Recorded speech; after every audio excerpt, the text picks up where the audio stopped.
ते तेलकुड गावचे ना पानमा डीपी म्हणून नंबर 2 तिचे 8 दिवस झाले डीपी जळली. तर साहेबांना सांगितलं वायरमन रिपोर्ट द्या. त्यांनी काल संध्याकाळी रिपोर्ट दिलाय.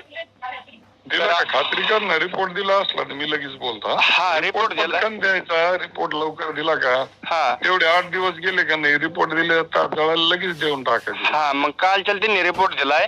तर मग तुम्ही साहेबांना सांगा. आणि तुम्ही ना ते पाण्यासंदर्भात आज संध्याकाळी पण पाणी पण सुटणार आहे लोकांचे हा पण भरणे पण मग अडकलेले. मग आज जर फोन झाला तर उद्या त्याला आली काढू आपण. हा करतो मी प्रयत्न. हा ना भरणं पण ताणलंय. आणि तुमचं अभिनंदन पाणी संदर्भात सोडल्याबद्दल. धन्यवाद. काही नाही ती गरजच होती पाण्याची.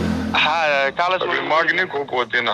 हा मागणी होती. आणि मग हा बोला तेवढं तुम्ही काय म्हणला. बोलतो उद्यापर्यंत रिपीट दिली तर बरं झालं असतं असं नाही का. हो लवकरात लवकर द्यायचे प्रयत्न करू आपण. रिपोर्ट पटकन पाठवून द्यायचा म्हणजे तेवढे दिवस गॅप जात नाही. नाही बरोबर आहे. रिपोर्ट दिलाय. मग आता सांगा तुम्ही. मग उद्यापर्यंत भेटन. पानमाळा डीपी नंबर 2 बरं का भाऊ.